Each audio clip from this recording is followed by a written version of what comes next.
그 순간 저쪽에서 누가 소리를 지릅니다. 설마. 끔찍한 표현이지만 그냥 제주도에 있는 민간인들조차도 그냥 다 폭도라고 생각을 했다는. 그래. 아, 제주도 가고 싶다. 그쵸? 네. 이럴 때 진짜 맛있는 거 진짜 많잖아요. 제주. 딱새우. 여러분이 더 저희 거 많이 봐주셨으면 순이 삼촌 저희가 제주도 가서 얘기했을 텐데. 지금 남 탓하시는 거예요? Oh no.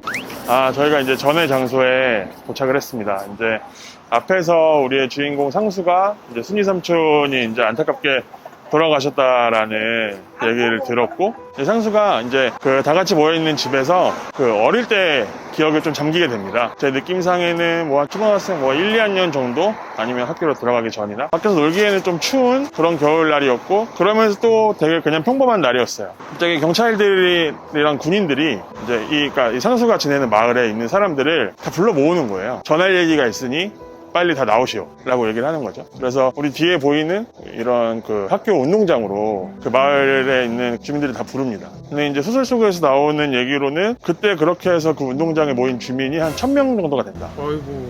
근데 사실 운동장에 1000명이 모였다는 건 정말 말 그대로 꽉꽉 들어쳤다는 사실 의미거든요. 그래서 이제 연단에 경찰이나 군인 쪽에 좀 직급이 있는 걸로 보이는 사람이 이제 서 있고, 이제 앞쪽 뒤쪽으로는 뭐 군인들, 경찰들이 이제 총이나 그다음에 당시에 이제 서북청년단이라고 해서 이제 구성된 인원들이 이제 대나무로 만든 뭐 죽창이라고 해야 될까요? 네. 뭐 그런 거를 들고 어이구, 무슨 일이요? 서 있습니다. 그 연단에 있는 사람이 이제 얘기를 합니다. 여기 지금 모인 분들 중에 군인 가족들 있으면은 앞으로 먼저 나오시오. 근데 이제 그것도 사촌이나 육촌은 안 되고 직계가족만. 뭔가 사람들이 좀 어리둥절하면서 이제 군인 직계가족이 앞으로 나가요.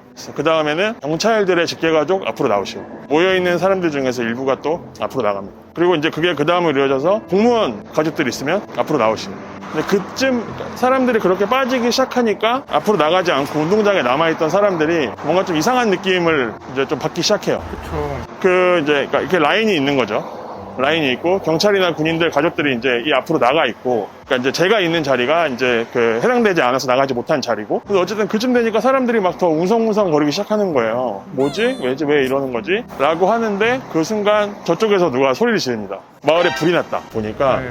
마을에 있는 집들이 다 불에 타고 있는 거예요. 그러니까 사람들이 너무나 깜짝 놀라죠. 그래서 사람들이 이제 우왕좌왕하기 시작하면서 자기 이제 그 집으로 돌아가려고, 학교 밖으로 나가려고 하는데, 이제 그거를 양쪽에서 이제 죽창이나 총을 들고 있던 그런 뭐 군인 경찰들이 막습니다. 사람들을 막 나가지 못하게 하고 이제 통솔을 해요. 우리 어린 상수는 그때 이제 사촌형 길수랑 같이 그 운동장에 있었어요. 앞쪽 구분선 라인으로 길수 형이랑 사실 빠르게 그쪽으로 가게 된 거야. 그리고 상수나 길수는 원래 사실 이제 그냥 넘어가기가 애매했었는데 이미 구분이 돼서 나와 있던 동네 할머니, 동네 할아버지들이 어린 애기들이니까 걔네들이 이제 빨리 앞쪽으로 당겨준 거야. 그래서 상수랑 길수는 이제 그 구분 밖으로 넘어가게 됐는데, 이제 막 웅성웅성 되던 게 멈춰지고 나니까 이제 그 군인들이 1000명 정도가 모였으면은 표현상에서는 한 번에 한 60~70명 정도 되는 사람들을 학교 교문 밖으로 내보냅니다.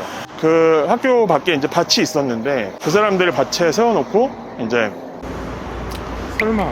그 사람들 향해 총을 쏴서 이제 거기 있는 사람들을 다 죽이는 거죠. 네. 상수는 학교 안에서 밖을 보고 있는 거니까 담벼락 밖으로 그냥 총소리만 그렇게 들리는 거예요. 그때 모였던 게 어쨌든 한 1000여 명 정도가 되는데, 그때 그 일로 죽은 사람이 한 500~600명 정도가 됐다. 사람들이 이제 사망을 해서 이제 그 밭에 시체들이 다 이제 쌓여 있을 거 아니에요. 그러니까 시체를 수습을 하지 못하게 한 거예요. 뭐 굉장히 뭐 좀 끔찍한 표현이지만 뭐 까마귀들이 그 시체에 앉아서 시체를 뭐 이렇게 파먹기도 했고.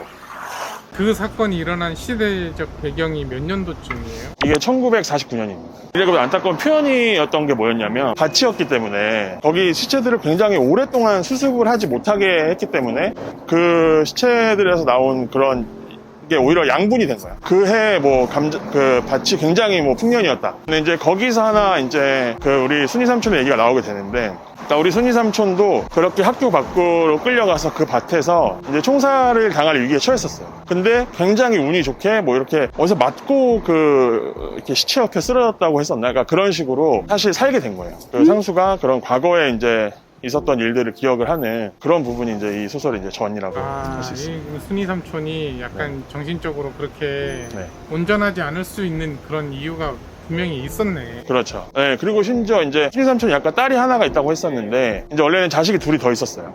근데 자식을 이제 그날 잃었고, 지금의 딸은 그때 이제 임신을 한 상태였는데, 너무 다행으로 이제 살게 된 거죠. 딸과 같이. 아이 뭐 순이 삼촌이라고 하시길래 가족 소설이나 뭐 이런 건 줄 알았더니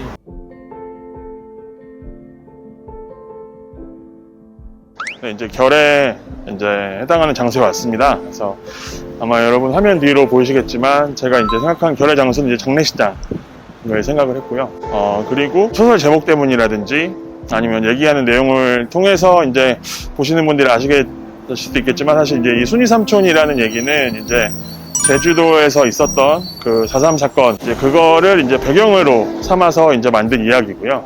이제 이 이야기가 처음 나온 게 1978년인데, 제가 얘기한 것보다 이 책을 보시면 이제 그때 그 4.3 사건에 있었던 그런 모습이 굉장히 디테일하게 묘사가 되어 있습니다. 근데 이제 이 당시에 왜 이 책이 화제였냐면, 4.3 사건에 대한 이제 정말 뭐 진실된 얘기를 이렇게 대중들에게 공개된 게 사실 이 책이 처음이었어요. 네, 저도 처음 들어봐요. 거의 한 30년 정도 동안 전혀 외부에는 이런 게 알려지지 않고 있다가 대중에 알려지게 된 그런 책이기도 합니다. 결에 이제 해당하는 이야기를 이제 좀 더 하자면은, 이 순이 삼촌의 고초는 거기서 끝이 아니었어요. 이제 그러니까 실제로 4.3 사건 자체가 생기게 된 거는 실제로 무장봉기가 생겼었고, 근데 그 무장봉기를 일으켰던 주축이 되는 인물들은 이제 당시에는 광복이 된 지가 얼마 안 됐기 때문에, 그러니까 좌익 세력도 있고 이쪽 우익 세력도 있고 같이 공존하던 시기였어요. 당시 이제 좌익 세력들이 이제 무장 봉기를 일으킨 거고, 제주도 내에서. 그래서 이제 나라에서는 그 당시 표현으로 쉽게 얘기하면 빨갱이가 있으니까 잡아야겠다. 저도 이거를 뭐 찾아봐서 알게 된 거지만, 그 당시에 경찰들이 사실 우리 강복 전에 있었던 친일 경찰들 중에 그러니까 경찰들의 한 80-90%가 친일 경찰들이었다. 그런 군인, 경찰, 서북촌단 그런 조직들이 그냥 제주도에 있는 민간인들조차도 그냥 다 폭도라고 생각을 했다는 거예요. 그냥 마을로 찾아가서 다 죽이고, 무조건 죽이는 게 아니더라도 조금만 협조하지 않으면은, 이 책 속에서 순이 삼촌도 그런 식으로 고초를 당하는 게, 그 일이 있고 나서 순이 삼촌은 이제 남편도 이제 사실 행방불명이 돼요. 그 속에서 경찰이나 군인이 이 순이 삼촌이 있는 집에 와서 너 남편 어디에 숨겼냐고 찾으러 온 거예요. 근데 그 과정에서 굉장히 이제 끔찍한 일들을 많이 겪게 되신 거죠. 이제 이 일이 있을 때, 그러니까 제주도 도민 인구가 한 30-40만 명 정도라고 이제 확인을 했는데, 이 일로 인해서 사망한 그 사람들이 뭐 공식적으로 얘기가 된 건 한 14,000명. 근데 그거는 공식적인 숫자일 뿐이고, 3만 명에서 최대 5만 명, 6만 명까지도 사실 사망을 했다. 그러니까 이게 되게 문제였던 게, 이제 봉기를 일으킨 사람들이 있잖아요. 밤에 마을로 내려와서 야, 니네 왜 우리한테 협조 안 해? 라고 하면서 마을 주민들한테 뭐 이게 폭행을 가한다거나, 그럼 이제 낮에는 그 경찰이나 군인들이 와서 야, 니네 그 무장한 그 애들 어디 숨겨줬지? 너무 양쪽에서 이제 뭐 말도 안 되는 정말 타격을 받으니까 우리 사람들이 이제 그 산 속에 동굴에 들어가서 살기 시작하는 거예요. 니네 동굴에서 사는 거 보니까 니네 폭도구나. 그러면서 이제 또 제가 뭐 배경으로 장례식장을 얘기했지만, 책 속에 장례식장이 나오진 않아요. 책 속에는 표현되는 거는 아까 전에서 얘기했던 그 밭에 정말 무더기로 많이 쌓여있는 뭐 시체들이라든지, 그때 그런 것들이 제대로 되지 않은 의미를 담아서 사실 장례식장을 택한 것도 있습니다. 마지막 결의 이야기는. 네. 이 소설의 이제 끝맺음은 그거예요. 이제 상수가 이제 집 밖으로 나와서 이제 밤에 이제 약간 밖을 보고 있는데, 이제 시골집들은 이제 골목골목 이렇게 그 집들이 있고 사람들이 다니면 조금씩 이제 기척이 느껴지잖아요. 저쪽에서 뭐 어떤 모르는 사람 무리가 이렇게 좀 우리 집 담벼락 밖을 이렇게 지나가는 게 보여요. 그러면서 이제 그 사람들이 하는 말이 들리는데, 저쪽 뭐 큰 당승네 첫 번째 집 가서 제사 지내고 왔고, 방금 뭐 고모부네 두 번째 집 가서 제사 지내고 왔고, 지금은 이제 세 번째 신청내에 가서 제사를 지내고 가는 거예요. 그러니까 그 일이 일어나는 날 그렇게 수많은 사람이 죽었기 때문에, 동시에 비슷하게 다 죽었기 때문에. 그렇죠. 이 처음에 제가 서두에 제사 위크네요 라고 했던 게 부끄럽네요.